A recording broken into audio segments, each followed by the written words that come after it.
नमस्कार, मैं कृष्णा राष्ट्रवादी। सबसे पहले मेरे कुछ बोलने से पहले ये वीडियो देखिए।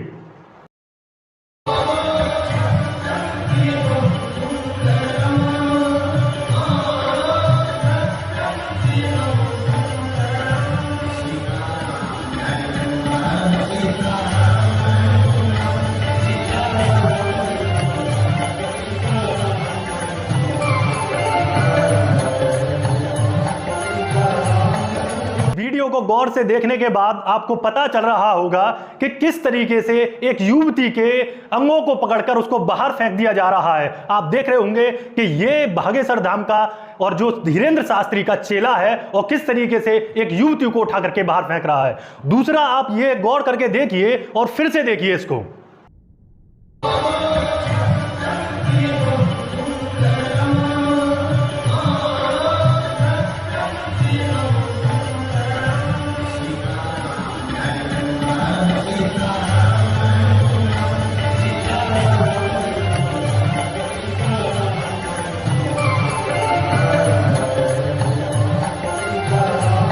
कैसे एक पुलिस ऑफिसर बिल्कुल बराबर में खड़ा है, लेकिन खुली छूट है क्योंकि हिंदू राष्ट्र का प्रोपोगंडा जो लेके चल रहे हैं ये बाबा भागेसर धीरेंद्र शास्त्री, इनका छोटा भाई चाहे खुलेआम किसी शादी में चला जाए, तमंचा लहराए, उसको जान से मारने की धमकी दे, उसका पूरा विवाह समाप्त कर दे, लेकिन कोई कार्रवाई नहीं होगी और बाबा जैसे थे ऐसे ही बने रहेंगे। वो अपने भाई को नहीं समझा पाते, लेकिन उसके बावजूद भी भीड़ लगातार इनके दर्शन को इतनी आतुक है कि लगातार भीड़ इनके जहां पर भी भगवत कथा करते हैं या फिर राम कथा करते हैं, भीड़ लगातार बढ़ती जा रही है। और गाना देखिए कैसा चल रहा है, सत्यम शिवम सुंदरम, और उसी गाने के दौरान कैसे इस युवती को उठा उठाकर बाहर फेंका जा रहा है। इतना निर्दयी आप सोचिए कि कौन हो सकता है। और ये बाबा लगातार वहां पर बैठे सत्यम शिवम सुंदरम का जाप कर रहे हैं और अपने चेले को रोकते नहीं है। ना पुलिस ऑफिसर की हिम्मत है, ना भागेसर धाम। और देखिए, लेकिन सबसे पहले आप गौर कीजिए और लगातार इस वीडियो को देखिए कि किस तरीके से, यदि आपको इस वीडियो को देखने के बाद भी आपके अंदर का जो इंसान है वो नहीं जागता है, तो आप फिर भी भागेसर धाम सरकार के पास जा सकते हैं और इनकी गुलामी कर सकते हैं। लगातार इन पर इनका भागेसर धाम है वो किसानों की जमीन हड़पने के लिए भी देखा जाता है कि कितने किसानों की इन्होंने जो भागेसर धाम की जो जमीन है वो हड़प रखी है। बीबीसी की न्यूज आप देख सकते हैं, वहां पर पूरा बीबीसी ने पूरा कवरेज किया है। उसके बाद बीबीसी के जो कार्यालय है उस पर छापा भी पड़ता है। तो लगातार हिंदू सनातन है, हिंदू धर्म का प्रचार कर रहे हैं और उसकी आड़ में क्या खिलवाड़ कर रहे हैं, किस तरीके से इस युवती को उठा करके बाहर फेंक रहे हैं। देखिए कि किस तरीके से भागेसर धाम में इस समय लगातार ऐसी घटनाएं घट रही हैं, युवतियां गायब हो रही हैं, बच्चे मर रहे हैं, महिलाएं बेहोश हो रही हैं, लेकिन आपकी जो श्रद्धा है वो टस से मस नहीं होने की है। चाहे आप कितने भी तर्क दे दीजिए या कितना भी इनके खुलासा कर दीजिए, लेकिन इनके सभाओं में इनकी कथा जो सुनने के लिए लगातार फिर भी भीड़ बढ़ती जा रही है। तो साथियों, कुछ न आप देखिए ये देश को किस तरफ लेके जा रहे हैं। चंद्रमा पर उड़ान भरने के लिए हमारा चंद्रयान 3 लॉन्च होगा और दूसरी तरफ ये बाबा भागेसर धाम लगातार इसी तरीके से पूरे देश को कहीं ना कहीं भक्ति नहीं अंधभक्ति की तरफ लेके जा रहे हैं। आप सोचिए कि किस तरीके से लगातार ऐसी वारदातें हो रही हैं, लगातार इन पर ब्लेम लगते हैं, लेकिन कोई नहीं, सब तरीके से चल रहा है सत्यम शिवम सुंदरम। और लगातार बस हमें हिंदू राष्ट्र बनाना है, हमें सनातन धर्म बनाना है। सिर्फ इसी के नाम पर आप किसी की भी पिटाई कर दीजिए, किसी थाने में घुस जाइए, जय श्री राम के नारे लगा दीजिए, सिर्फ आप पर कोई भी कार्रवाई नहीं होगी। तो साथियों, एक बार गौर करने की आवश्यकता है। जो महिलाएं जा रही हैं, जो मेरी बहनें जा रही हैं, जो मेरी माताएं जा रही हैं, सोचिए और इस वीडियो को आप लगातार देखिए कि किस तरीके से ये इस युवती को उठाकर लगातार उससे बाहर फेंका जा रहा है। और बाबा बैठे वहां पर मुस्कुरा रहे हैं, सामने ये कृत्य किया जा रहा है उनके चेले के द्वारा। ना कोई पुलिस ऑफिसर सुनने वाला, ना बाबा भागेसर धाम ये धीरेंद्र शास्त्री सुनने वाला। लगातार आप देख रहे हैं ये अपने आप को हनुमान का चेला बताते हैं, कभी रावण से बात कर लेते हैं, कभी किसी से बात कर लेते हैं। और ट्रेन हादसा जब हुआ था उड़ीसा में तो कह रहे थे कि मुझे पहले ही पता था, जैसे श्री कृष्ण को पता था कि युद्ध होने वाला है, ऐसी इन बाबा भागेसर धाम को भी पता था, इन धीरेंद्र शास्त्री को भी पता था कि ट्रेन हादसा। बताया क्या? मुझसे तो पूछा ही नहीं गया।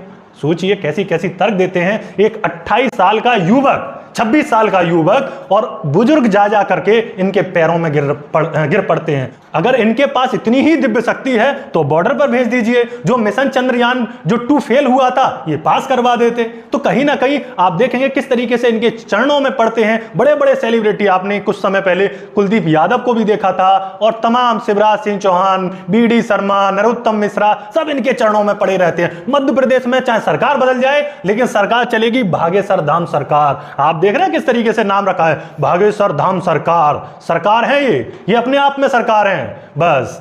लेकिन आप तर्क नहीं करते, सोचते नहीं है कि किस तरीके से कितनी भी घटना घट जाए, कितनी भी युवतियां गायब हो जाएं, कितने ही बच्चे बेहोश हो जाएं, लेकिन जपनाम इनमें जाते रहेंगे। आप लगातार इनको सुनते रहेंगे। ये बीच बीच में कितना ही आपके लिए कट्टर बता दें कि ब्राह्मण श्रेष्ठ है, तुम शूद्र हो, तुम्हें कितना ही गालियां दे दें, लेकिन उसके बावजूद भी कि बाबा की जय, बाबा की जय। तो साथियों, हमारा जो आर्टिकल 51 है वो कहता है कि अंधविश्वास, कुरीतियां और पाखंड से हमें बचाना है देश को, और इसको तर्कशील विज्ञान की ओर लेके जाना है।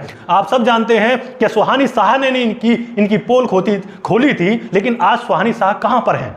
सुहानी शाह ने पूरा सिद्ध कर दिया था कि ये एक मैजिक है, ये एक ट्रिक है। उन्होंने तो टीवी से ही दूर बैठे, 1000 किलोमीटर दूर बैठे व्यक्ति का नाम, पता, एड्रेस सब कुछ बता दिया, लेकिन उसके बावजूद भी पूरा देश इस बात को समझने के लिए तैयार नहीं है कि ये एक मैजिक है, एक ट्रिक है। सामने वाले को पढ़ने की बस शक्ति है कि उसके मन को पढ़ लो, और उससे ज्यादा कुछ नहीं, और कहीं कोई चमत्कार नहीं। बस चमत्कार को नमस्कार, बस नाम लिख दिया और बता दिया कि तेरा नाम ये है, तेरा नाम वो है, बस इतने से ही लोग खुश हो जाते हैं। जैसे उनकी समस्या सब खत्म हो गई। जैसे मैं जाऊंगा कि तुम्हारा नाम कृष्णा राष्ट्रवादी है, तुमने MTech किया है, तुम ये पढ़ते हो, तुम वीडियो बनाते हो, तुम हमारे खिलाफ वीडियो बनाते हो, बस जाइए, हो गया मेरा उद्धार, मोक्ष को चला जाऊंगा मैं स्वर्ग में। तो कैसे कैसे ये बाबा भागेसर धाम जैसे ऐसे अगर नहीं रुके तो लगातार पूरे देश में इन बाबाओं का कब्जा होगा। तो समझिए, सोचिए और तर्कशील बनिए। हमारे देश को विज्ञानशील बनना है, हमारे देश को विश्व गुरु बनना है, ना कि इन लोगों के सहारे विश्व गुरु बनना है। तर्कशील बनना है। जब हमारे देश में बुद्ध जैसे, रविदास जैसे, कबीर जैसे, उस समय हमारे देश में महावीर स्वामी जैसे संत हुए थे, जिनको संत कहते हैं, और आज बुद्ध को पूरा देश मानता है। तो सोचिए कि ऐसे देश में ऐसे पाखंडी बाबा भी पैदा हो रहे हैं। क्या है इनके पास में, कितना ध्यान पर लेके जाते हैं। तो साथियों, आपको समझना होगा कि हमारा जो देश है वो किस तरफ बढ़ रहा है। बाकी काम आपका है, आपकी तर्क शक्ति का है कि आप इस वीडियो को कैसे लेते हैं। हमारा जो उद्देश्य है आपको तर्कशीलता, विज्ञान की तरफ, शिक्षा की तरफ लेकर के जाना।